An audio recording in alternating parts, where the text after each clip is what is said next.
It was July 1518, in the city of Strasbourg, when a woman stepped into the street and began to dance. There was no music, no celebration, and no clear reason for her behavior. At first, people assumed it was nothing serious. But she didn't stop. She continued for hours, then into the next day.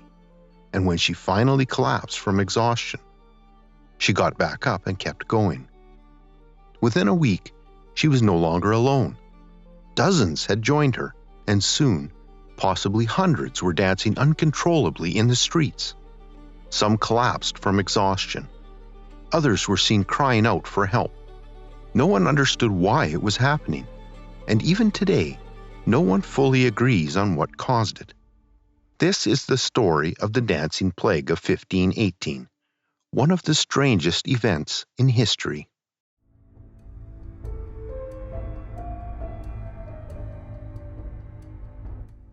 The outbreak began on July 14, 1518, when a woman known as Frau Troffea stepped into the street in Strasbourg and started dancing uncontrollably.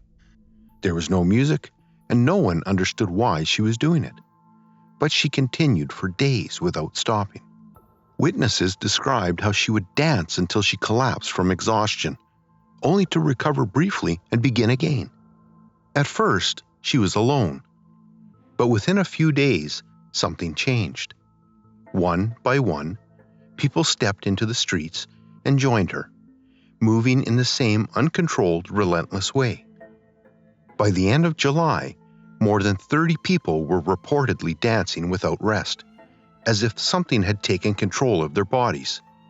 By August, the dancing plague was estimated to have affected around 400 people. The movements were described as uncontrolled. Their bodies were drenched in sweat. Their arms thrashed violently, and some witnesses noted that their eyes appeared vacant and expressionless. Many victims showed signs of exhaustion and severe physical strain. Their feet became swollen and eventually bled into their shoes. Some dancers began to collapse from extreme exhaustion, hunger, and thirst after dancing non-stop for days without rest. It is said that some even died from strokes or heart attacks. The local authorities, including the Strasbourg City Council, were aware of the outbreak, but they didn't know the cause. The city council tried to stop the dancers, but they were unsuccessful. So, they turned to local physicians and clergy for answers. The local clergy believed it was the work of Saint Vitus. Saint Vitus was a Catholic saint, and in the 16th century Europe, many believed he had the power to punish sinners by cursing them to dance uncontrollably. However, the physicians came to a different conclusion. They believed the dancers were suffering from hot blood and suggested that the only cure was more dancing. In their view, if the victims danced until they were completely exhausted, they would sweat out the heat and eventually recover. Based on this diagnosis, the authorities made a decision that would significantly worsen the situation. Instead of restraining the dancers, they allowed the dancing to continue. Public spaces were cleared, wooden stages were constructed, and musicians were hired to accompany the dancers, along with strong men to help keep them upright.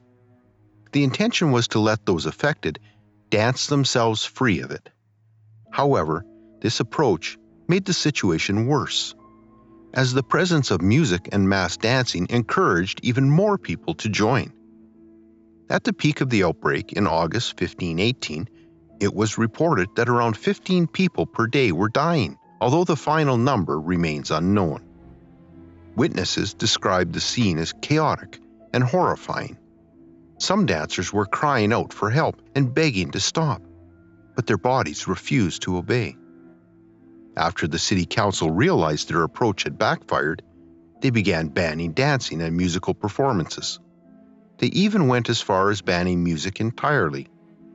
With the physicians' method failing, the authorities finally accepted the clergy's explanation that the people were being punished by Saint Vitus. As a result, those most affected were transported by wagons on a 3-day journey to the grotto shrine of Saint Vitus in Saverne. At the grotto, priests placed the exhausted dancers before a wooden carving of the saint. According to some accounts, the dancers had a strange reaction to the color red. Some became agitated just by seeing it. Yet at the shrine, they were made to wear red shoes sprinkled with holy water, with painted crosses on the tops and soles. They also carried small crosses, while incense and Latin incantations were used as part of the ritual. After the ritual, some of the dancers began to calm down. Word soon spread that participants had been forgiven by Vitus, and more people began making the pilgrimage. Even the original dancer, Frau Troffea, who had been sent to the shrine earlier, reportedly recovered there. Within a week, the number of cases began to decline, and by September 1518, the outbreak had come to an end. Although the event was documented at the time, it was never fully explained. Over the years, many theories have been proposed to explain what happened in Strasbourg in 1518. One explanation for the 1518 dancing plague is ergot poisoning. Ergot is a fungus that grows on rye. When consumed, it can produce chemicals similar to LSD, potentially causing hallucinations and muscle spasms. Because it thrives in the damp valleys along the Rhine River, the conditions at the time seem to support this theory. It is a convincing explanation because it offers a clear physical cause for such strange symptoms. However, British medical historian John Waller argues that if the victims were truly poisoned by ergot, they would likely have suffered severe paralysis, making it impossible for them to dance for days. In addition, similar outbreaks occurred in different regions and climates, suggesting that the fungus alone may not explain the event. A more widely accepted explanation is something known as mass hysteria. This happens when groups of people begin to show unusual behavior under extreme psychological stress. In the years leading up to 1518, the Rhine region faced severe hardship. Failed harvests caused food shortages and starvation, while inflation and high taxes added further pressure. At the same time, a new disease, known as syphilis, was spreading across Europe.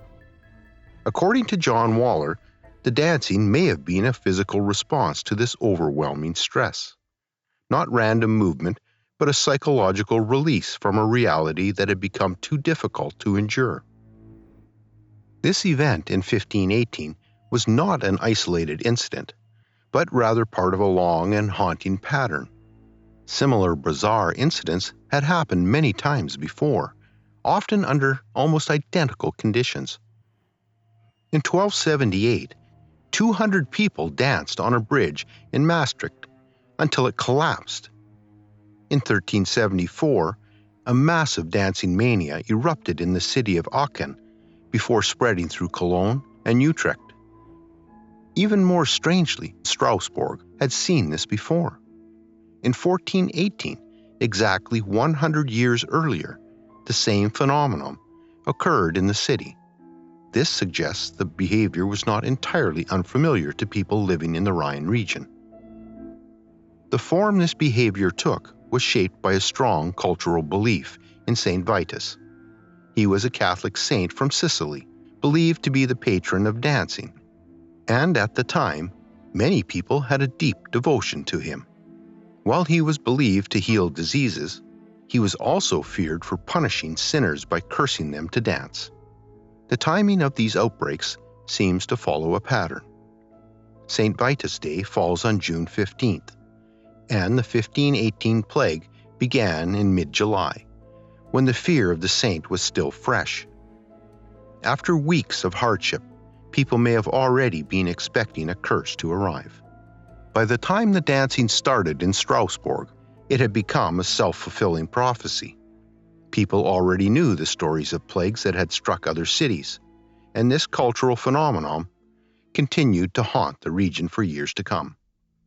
In 1536, a similar mania broke out among a group of children in Basel. and by 1551, the symptoms appeared again in Anhalt. Even as late as the 17th century in Dreifelhausen, a group of women was known to visit a Saint Vitus chapel annually, dancing madly day and night until they collapsed during the Saint Vitus Day celebrations. These later incidents suggest that the dancing wasn't a random medical accident, but a deeply ingrained ritual of the mind. With the famine and disease of 1518 reaching a breaking point, the people of Strasbourg were simply waiting to see who would be cursed next. And when Frau Troffea first stepped into the street, people believed Saint Vitus had started the dance, and only he could stop it. While similar outbreaks happened across many cities and centuries, the event in Strasbourg in 1518 remains the most well-documented. Through city council records, physician notes, and local chronicles, we get a glimpse into a city lost to madness. But even with all these explanations, the dancing plague of 1518 is still not fully understood.